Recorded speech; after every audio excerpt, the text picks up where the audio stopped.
Amen. I praise God for today and how good God has been. I say that all the time, but that's because He has been good.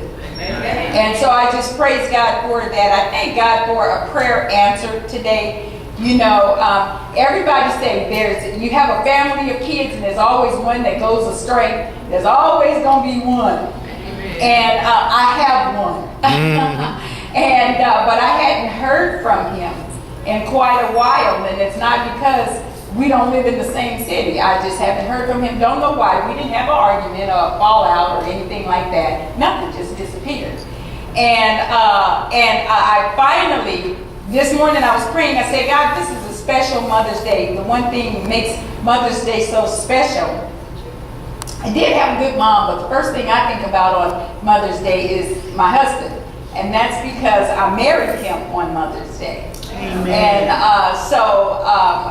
and then I think about my mom. Not sure if that's in order or not, but it's just kind of sentimental to me. But I prayed and I said, God, you know what will complete this is that I hear from my baby. And so I'm just getting dressed and, you know, I'm good. I'm not crying over it or anything like that because I think that everything comes full circle at some point. So I'm good. I was putting on my makeup and trying to get dressed for church and everything, and the phone rings and I normally won't answer it. And I looked at it and I said, and I just kind of laughed. Picked up the telephone so excited and hung it up. I said, oh no. So I redialed and recalled him back. And he answered the phone. He was getting ready to go into work. And he said, I just wanted to call and tell you Happy Mother's Day and let you know that I really do love you. And I said, that's it. That's what I needed. I'm good now. So I said, you know, sometimes you say something in passing and it's not a thought of, is God going to handle it or not? You just think it and you say it in passing and then that's it. And he brings it forward. And so I praise God for that. I had a chance to speak over at another event yesterday and it was long. And that's the first thing I could say. It was long. You know, my day was planned how I wanted it, and I assumed if it started at this time, I would be done by this time, and then I get this done, and all that, and it didn't work out like that. It was long. And you know what I started thinking about? I wonder if this is what people felt like when they come down church and sit for 4 hours. I think I understand that. And so, I just sat there when they finally put me up. Well, they had food, and I thought they had, you know, like some people, they'll have a half of the program, and then they let people eat, and then you get the last half. I was hungry, so I didn't eat because I was thinking I was going to be eating at some point. So I didn't eat breakfast. I didn't eat anything. And so when I got there after a while, and the food was in the same room where we were, which was not there. And you could smell it, and the guys were standing there with the gloves on. I think, ooh, we're getting ready to eat. And we didn't. And so I was really getting hungry, and I was like, you know, Lord, I can't speak. I'm hungry. And it went across my mind, you got some Tic Tacs in your purse. Get some Tic Tacs. I like to eat a half a box of Tic Tacs while I'm sitting there. But I praise God. Sister Angela was there with me, and we finally did. And then I finally spoke, and eventually we had a chance to eat at the end. And by that time, I was a little aggravated, but it's impolite not to eat when people prepare for you. So you find what you can eat on that table and just eat it. So I ate a little salad. And that's that. So I thank God for the opportunity, but I learned some lessons, and if I plan something like that, it won't be 4 hours. I promise.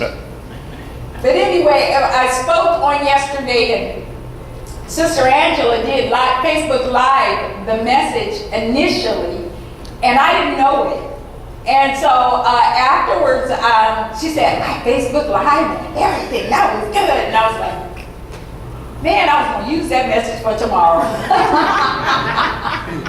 And I said, no, take it off. It was too late. And so she took it off, but after about 60 people had already seen it. So I said, well, you know what, that's okay. Don't worry about it. Don't worry about it. Because I'm still going to bring a version of that anyway, but it'll be changed. So I hope what I changed it to is still makes the point when it comes to the moms. I do want to share a couple things that I think I shared a couple years ago. Some mothers, things you learn from your mom. Since my mother taught me about my roots. Do you think you were born in a barn? My mother taught me about the wisdom of age. When you get my age, you will understand. My mother taught me humor. When the lawnmower cuts your toes off, don't come running to me. Okay. Like I could. My mother taught me to think ahead. If you don't pass your spelling test, you'll never get a good job. My mother taught me ESP. Always wear clean underwear. You never know if you might be in an accident. My mother taught me to meet a challenge.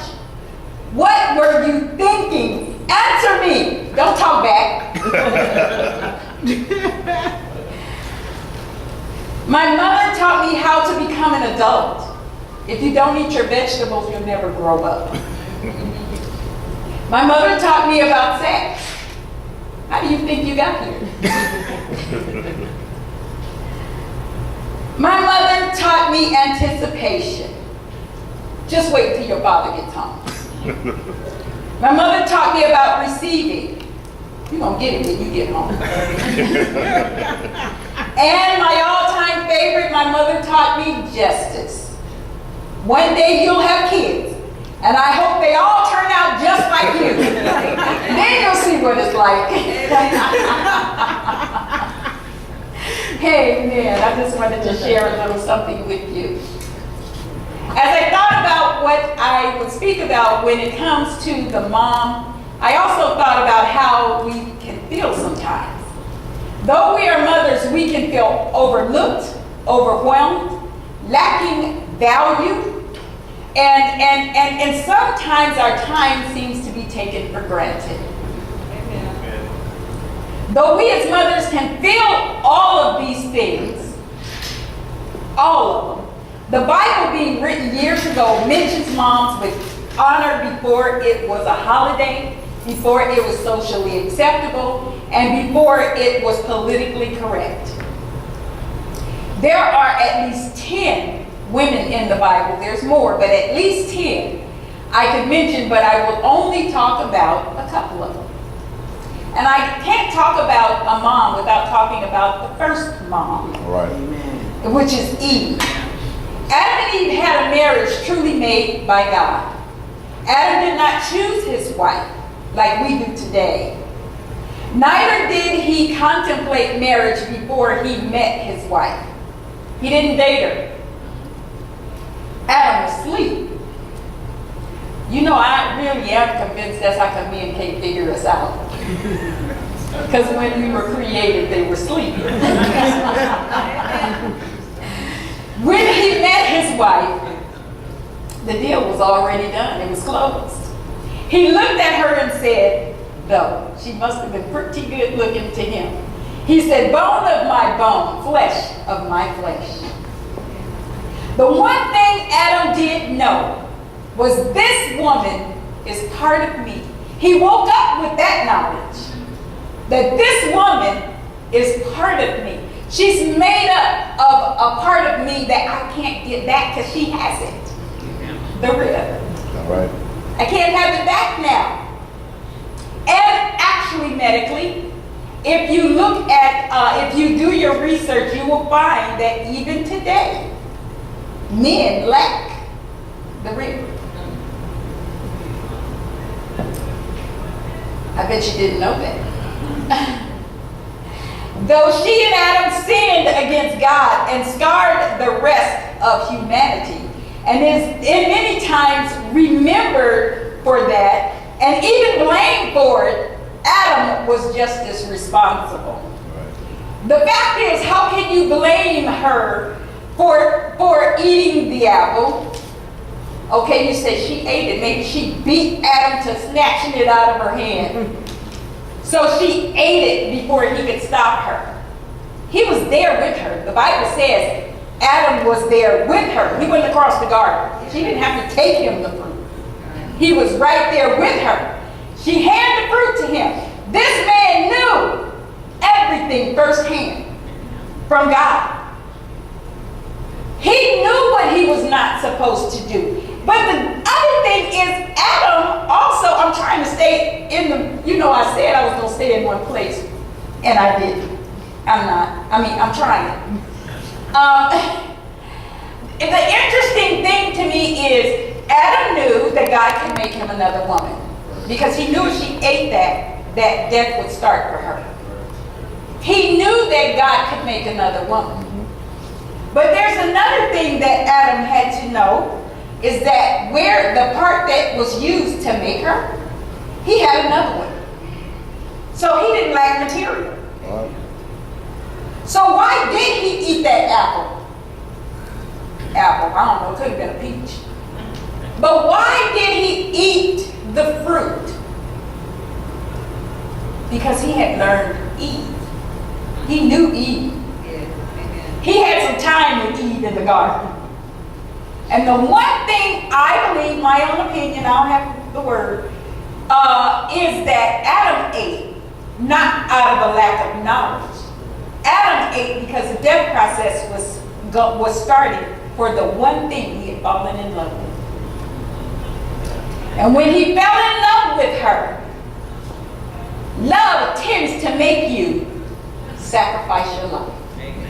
True love. Right. Tends to make you sacrifice your life. And I believe Adam chose to begin the death process with the love of his life. And I believe that that's a love story never told. Amen. Which makes their relationship more precious. But at any rate, that whole thing happened. And when he met his wife, he was impressed with her. He didn't want to be without Eve. He could have named the next woman Eve. Eve 2. Eve the second. Eve Junior. But he wanted Eve. And so he sacrificed his life for her. I'm going to do a side point here. I really, really, really think that if we look at that story closely, we'll see why the second death had to happen. Because Jesus is considered the second Adam. Right. I think that's why that death had to happen. One thing is mankind could not outdo God. Right. God did something better though. He didn't just have the second Adam give his life for one person. Adam only gave his life for one. The second Adam gave his life for all. Right. Yeah. Though she and Adam sinned, that's a sidebar. Though she and Adam sinned against God and scarred the rest of humanity, as I said, and many times she's blamed for it, Adam had to be blamed too. They both got punished.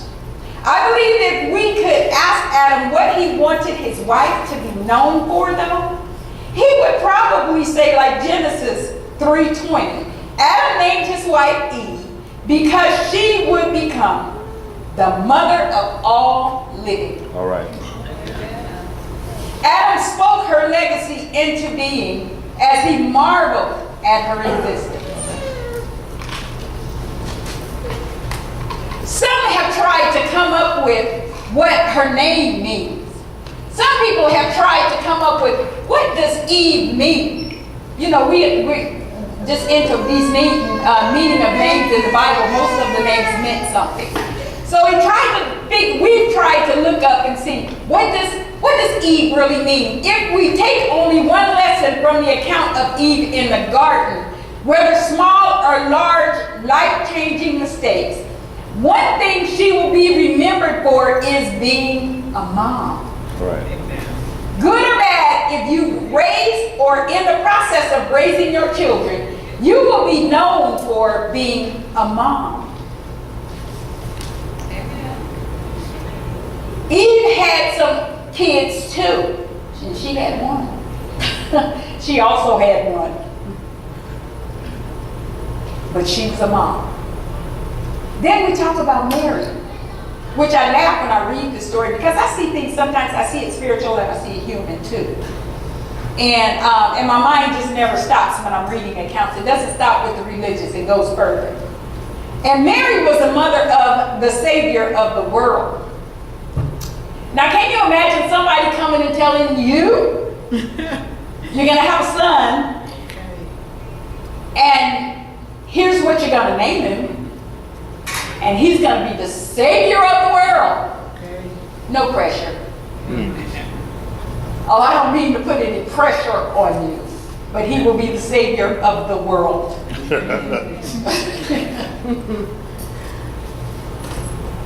It must have been hard to have the Son of God school you that he is about doing his Father's business, and it wasn't Joseph. All right.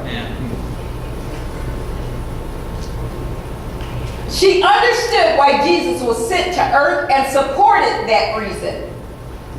But the same mom who supported her son also had to watch him be tortured and killed. Right.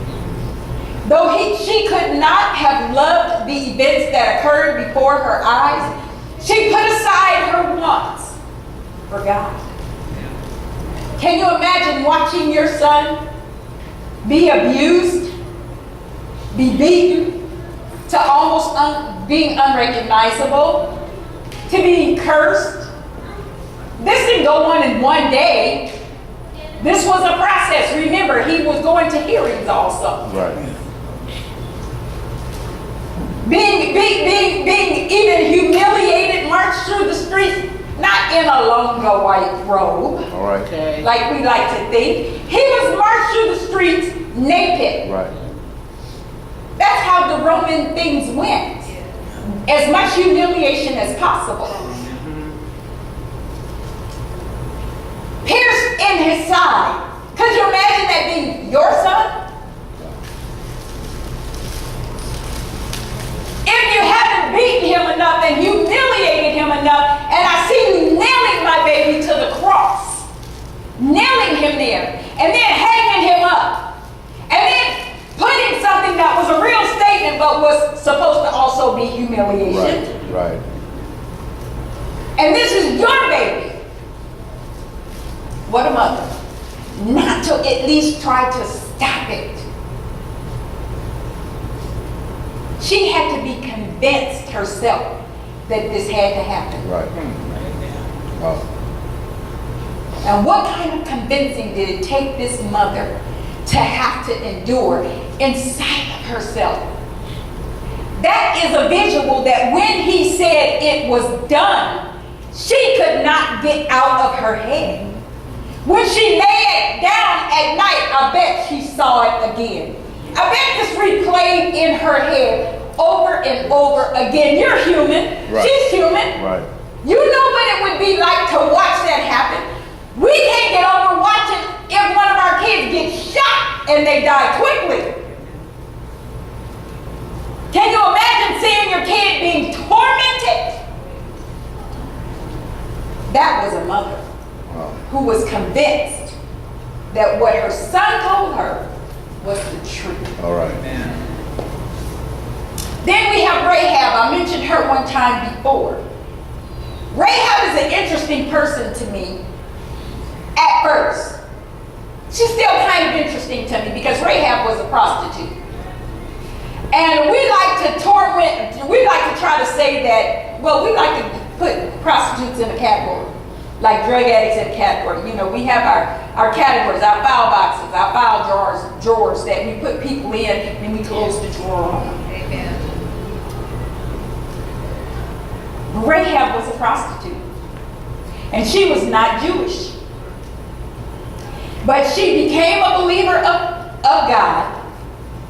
Well, not really. Later she did. She was a believer of the God of the Hebrew people.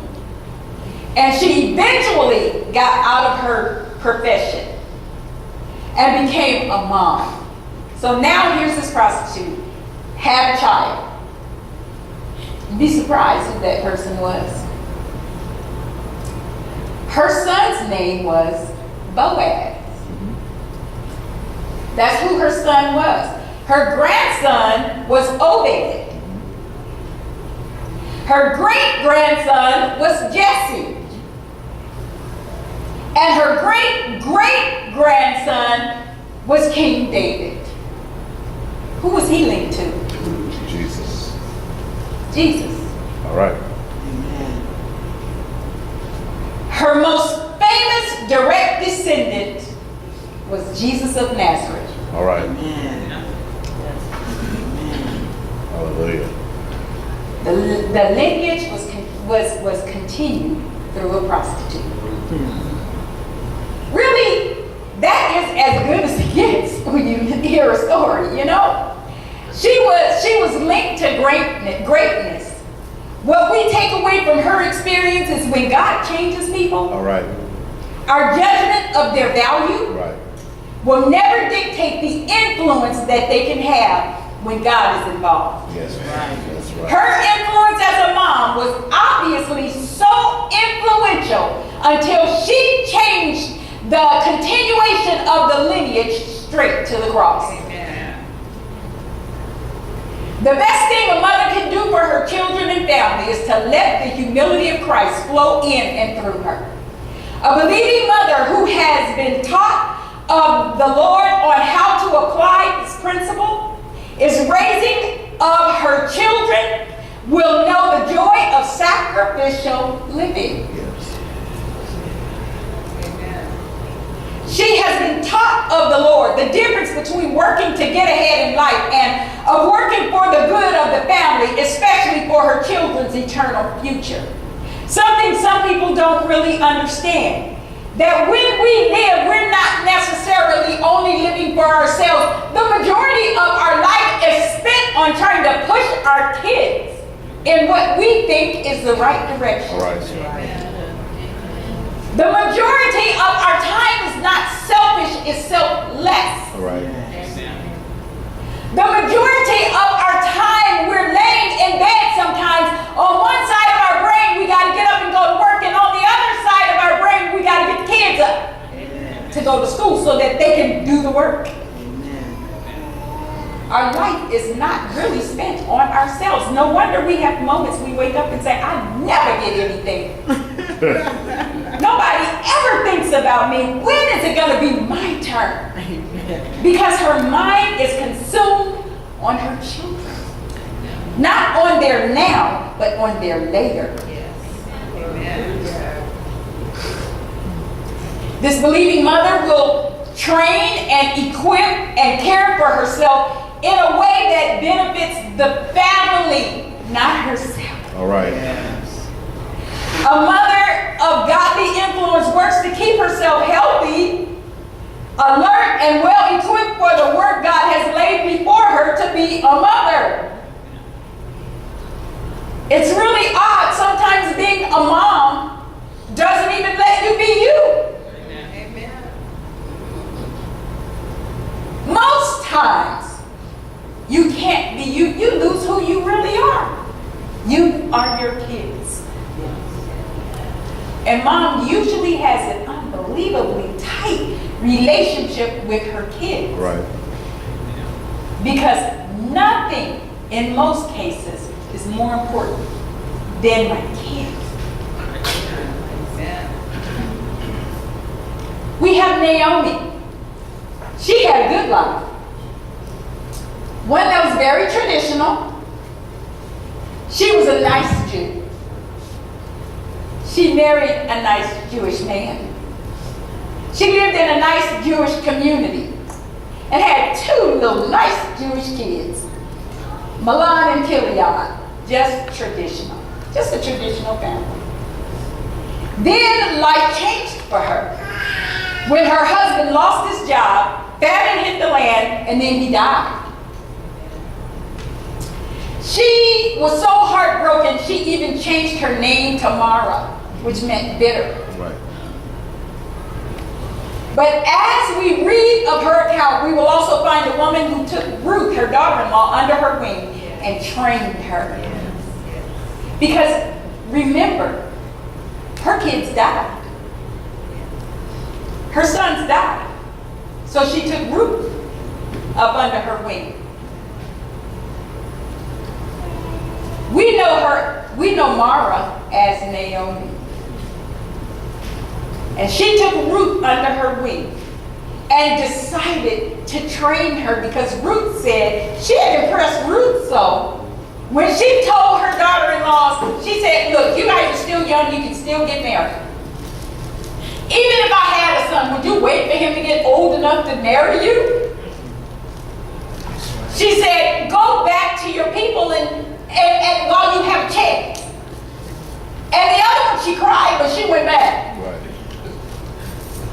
But Ruth said, no, your people will be my people. All right. Yeah. Your God, my God. Amen. Where you die, that's where I'm dying. Amen. I'm staying with you. Amen. Once she showed her commitment to forsake everything, because obviously Naomi had actually impressed this woman.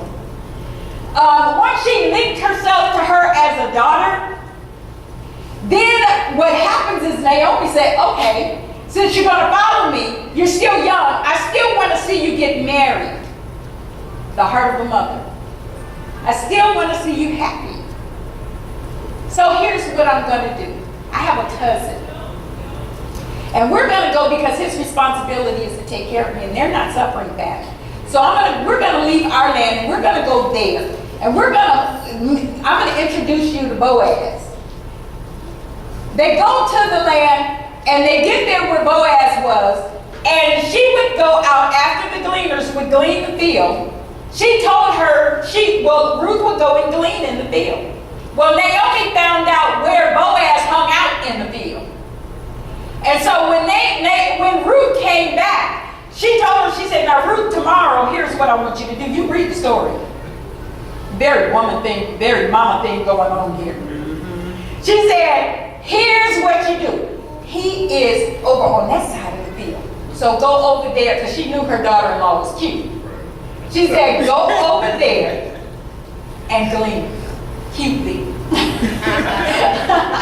And so that's what she did. Boaz saw her, and he started asking about her. He said, who's she? Who's she linked to? And so what he did was, he told the gleaners, the next time she comes out here, I want you guys to drop some. Now, Naomi knew that was an indication of his interest. And so the story goes on as you read it, because she did a couple of other things and everything to win his heart, based on the instructions of her mother-in-law. And so what ends up happening is Ruth follows Naomi's advice in getting Boaz's attention, and lo and behold, she ends up married to the man. Now she'll never have to be hungry again. All right. And now Naomi would never have to be hungry again, because she's going to take care of her like a mother. Right. Ruth had a son, and she named him Obed, the grandfather of King David. And Naomi helped raise him. Yes. She also changed her name back to Naomi, which means delight. Hallelujah. Naomi is known for her faithfulness, and Ruth is known for her conversion and loyalty. Ruth is so remembered that there is a book in the Bible named after her. Amen. Then we have one other. Her name is Jochebed, true mother of Moses, the real mother. And the Bible says, and Pharaoh's daughter said to her, go. And the maid went and called the child's mother.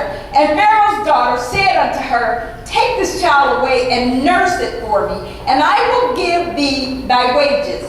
And the woman took the child and nursed it. She did a lot more than that, though. Because this child she got as a baby, had no knowledge of his lineage, had no knowledge of his culture, no knowledge of tradition, nothing. He would learn everything in the house of the king. But his sister Miriam, when Jochebed put the baby in the water, where he would be strategically, not just haphazardly, and lo and behold, the king's daughter finally bumped into the basket. No, she strategically placed the basket, That's so right. he could be found. That's right. And she what ends up happening is Miriam watched to see who got it, and she went back and told her mother, the king's daughter has it. And so what ends up happening, she hangs around because the baby's hungry, and so she knew she couldn't feed the baby. They didn't have even flow at that time. So she knew that the baby had to be fed. And so she tells the little girl, the maid, his sister, go find me somebody to feed this baby. She said, I know somebody. She runs to go get her mother. The baby's mother. All right. But unbeknown to the king's daughter. Right. So she ends up nursing the baby, and so the baby Moses is in his mother's care for a long time until he's weaned. So she could teach him what she wanted to teach him. Right. That's how come Moses knew who he was. Yes. Yes. He knew how he was raised, and he enjoyed the good life, but he really knew who he was. Right. He knew that from his mother. All right. Amen. But she told her, go and get somebody. And she got paid to feed her baby.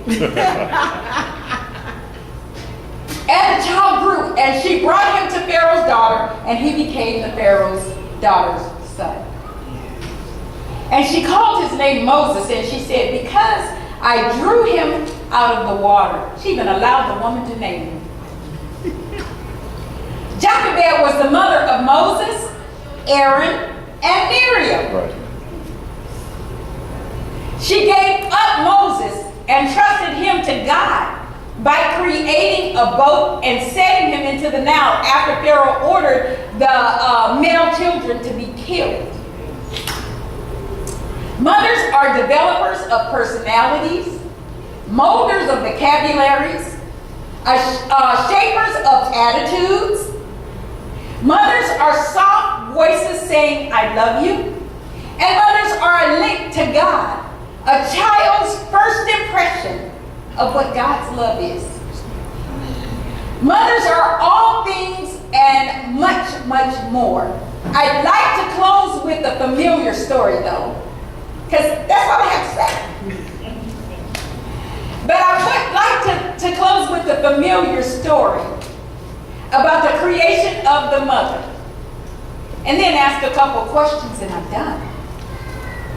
There was a columnist, her name was Irma Bombay, and she wrote this story about God creating the mother, and I'd like to share it with you. She said that on the day God created mothers, he had already worked long overtime because he had made everything. And an angel said to him, Lord, you sure are spending a lot of time on this one. The Lord turned and said, have you read the specs on the model? She is supposed to be completely washable, but not plastic. She is to have 180 moving parts, all of them replaceable. She is to have a kiss that will heal everything from a broken leg to a broken heart. She is to have a lap that will disappear whenever she needs to stand up. She is to be able to function on black coffee and leftovers. And she is supposed to have 6 pairs of hands. 6 pairs of hands, said the angel. That's impossible. It's not the 6 pairs of hands that bother me, said the Lord. It's the 3 pair of eyes. She is supposed to have 1 pair that sees through closed doors, so that whenever she says, what are you kids doing in there? She already lady knows what they're doing in there. Okay? She has another pair in the back of her head to see all the things she is not supposed to see, but must see.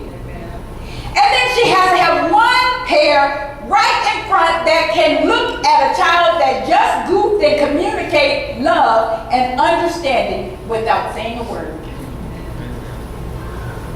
That's too much, said the angel. It's just too much. You can't put that much in one model.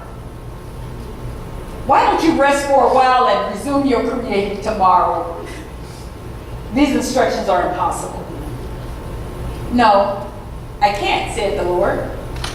I'm close to creating someone very much like myself. I already came up with a model who can heal herself when she is sick, who can feed a family of 6 with 1 pound of hamburger, and who can persuade a 9-year-old kid to take a shower. Yes.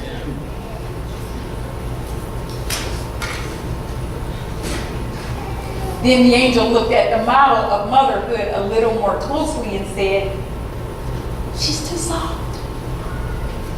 She's too soft. Oh, but she's tough, said the Lord. You'd be surprised at how much this mother can do. Can she think? Asked the angel. Not only can she think, said the Lord, but she can reason and compromise and persuade. Then the angel reached over and touched her cheek. This one has a leak, though. We have to send this one back. I told you that you couldn't put that much into one model anyway. That's not a leak, said the Lord. That's a tear. What's a tear? asked the angel.